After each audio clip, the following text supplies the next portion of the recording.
Au nom du Père et du Fils et du Saint-Esprit, Amen. Les bénis de mon Père, bonjour. Je suis particulièrement heureux de vous avoir ce matin pour commencer cette nouvelle semaine de méditation.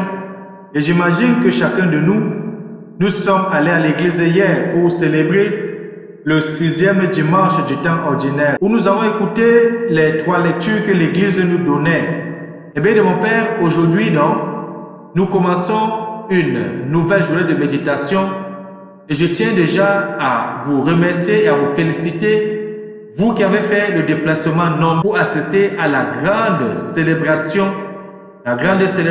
pour les malades. Et nous avons tous prié pour les malades à travers le monde, les malades de nos familles. Et vous avez été aussi nombreux à m'écrire ou à m'appeler pour inscrire une intention par rapport à vos malades. Le Seigneur est le maître de toutes choses. Le Seigneur n'abandonne personne. Et aujourd'hui, nous sommes lundi de la 6e semaine du temps ordinaire. Nous continuons toujours les lectures de l'année impaire. Nous voyons aujourd'hui la mémoire de Saint Claude la Colombière. Il faut dire que Saint Claude la Colombière est né à Saint-Symphorien d'Auzon le 2 février 1641 et va mourir à Paray-le-Monial le 15 février 1682. Il faut dire que c'était un prêtre jésuite français, directeur spirituel, conseiller personnel et écrivain spirituel. Ses écrits encouragent la dévotion au cœur de Jésus. Il fut béatifié en 1929. Il a été canonisé par le Saint-Pape Jean-Paul II le 31 mai 1992. Les bénis de mon Père, prions aujourd'hui pour tous les Claudes. 2 textes vont nous aider à rester en communion. D'abord, le livre de la Genèse au chapitre 4, les versets 1 à 25, où nous allons voir l'histoire de Caïn et d'Abel. Nous allons voir comment la jalousie peut nous amener au meurtre. C'est pour cela, les bénis de mon Père, il faut fuir la jalousie, parce que la jalousie nous ruine. La jalousie nous entraîne sur des mauvais chemins et la jalousie peut nous pousser à poser des actes regrettables. Mais cependant, le Seigneur est toujours un Dieu de justice et il venge toujours, ou d'une manière ou d'une autre, il répond à l'appel qui vient vers lui. Ensuite, nous allons continuer la lecture de l'évangile de Jésus-Christ selon saint Marc au chapitre 8, les versets 11 à 13. Et là, précisément, nous allons voir comment Jésus va refuser de montrer ou de matérialiser un signe aux pharisiens, eux qui cherchaient un signe avant de croire. Ouvrons nos cœurs, les biens de mon Père, apprêtons nos textes de méditation d'aujourd'hui et surtout, bienvenue.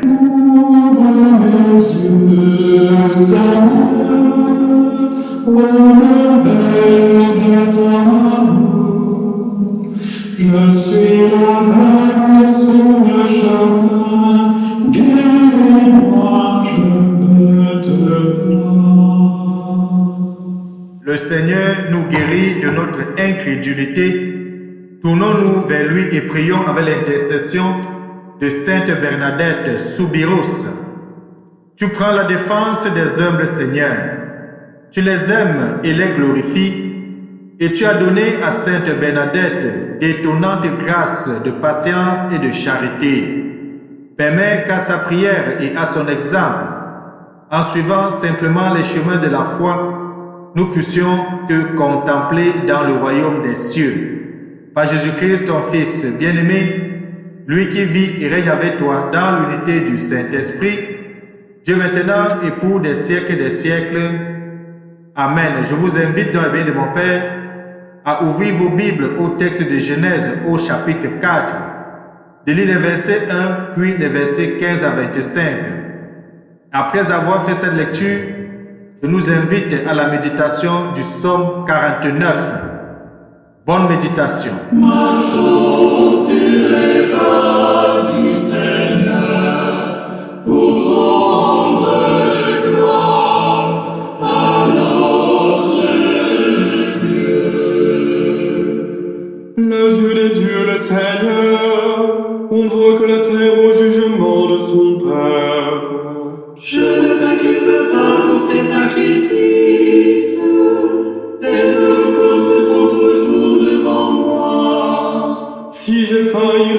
te le dire, le monde et sa richesse m'appartiennent.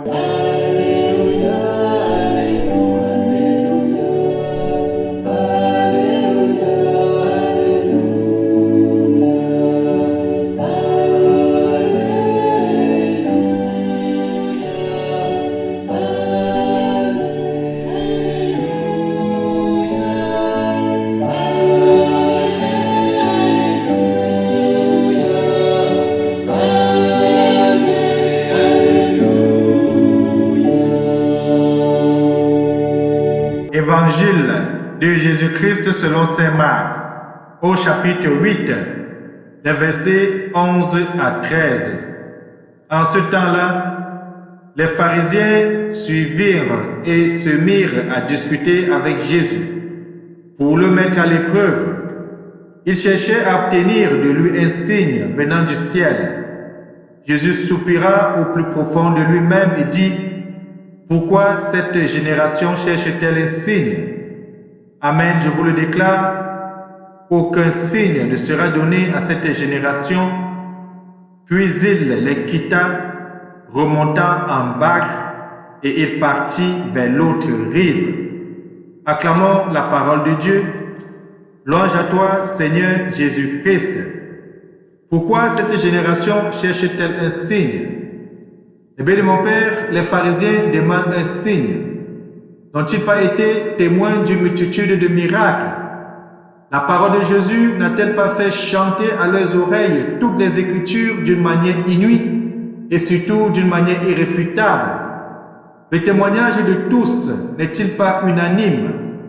Il est impossible de s'opposer à sa sagesse, de le prendre en défaut. C'est ce que certains pharisiens vont d'ailleurs dire chaque fois qu'ils vont chercher à mettre Jésus à l'épreuve pour trouver de quoi l'accuser. Peut-être toi aussi dans ta vie autour de toi, tu fais l'objet de persécutions où tes amis, tes proches, tes connaissances cherchent des signes pour t'accuser, cherchent des signes pour ternir ton image, mais surtout pour obtenir ta condamnation. Le Père a bien opéré par son Fils Jésus des œuvres extraordinaires à tel point que celui-ci était harcelé jour et nuit par la foule qui le suivait partout. Les contradicteurs du Christ auraient dû parfaitement saisir son message, car ces contradicteurs connaissent parfaitement les Écritures et chaque geste du Seigneur y fait référence.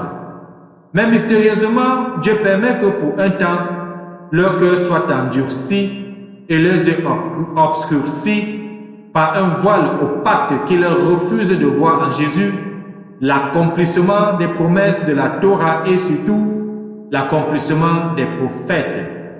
Comme Pharaon devant Moïse et Aaron, ces pharisiens restent incrédules devant les signes et les prodiges de Jésus et ils en demandent encore des signes. Sans s'en rendre compte, ils tentent Jésus, le forcent à désespérer de l'homme et l'incitent à violer leur liberté pour que Jésus les oblige à croire en lui par une manifestation prématurée de sa gloire divine. Eh bien, mon Père, cela est fondamental. Chaque fois que nous endurcissons de notre cœur, chaque fois que nous nous refermons et nous replions sur nous-mêmes, le Seigneur nous met à découvert. Le Seigneur nous rend ridicule. C'est le cas du Pharaon. Lorsque Moïse lui demandait de libérer le peuple juif face à son entêtement, face à son endurcissement de cœur, le Seigneur va le ridiculiser avec ce que nous allons appeler les 10 plaies de l'Égypte. Il fut de même avec Sodome et Gomorrhe. Lorsqu'on les appelait à la conversion, Lot les appelait à la conversion, il se moquait de lui, il se moquait de sa famille, jusqu'au jour où le Seigneur va continuer à endurcir leur cœur pour les ridiculiser. Nous savons tous comment Sodome et Gomorrhe est fini. Eh bien, mon Père, aujourd'hui, de façon spéciale, ouvre ton cœur au Seigneur, ouvre ton cœur à l'Évangile, ouvre ton cœur à la parole de Dieu. Accepte Jésus, accepte de te convertir et chemine sur le chemin qui mène vers la vie, vers la vie éternelle. Et que Dieu Tout-Puissant nous aide donc dans ce cheminement et qu'il nous bénisse et nous garde. Lui qui est Père, Fils et Saint-Esprit. Amen. Bonne journée. Louez Dieu, tout le peuple.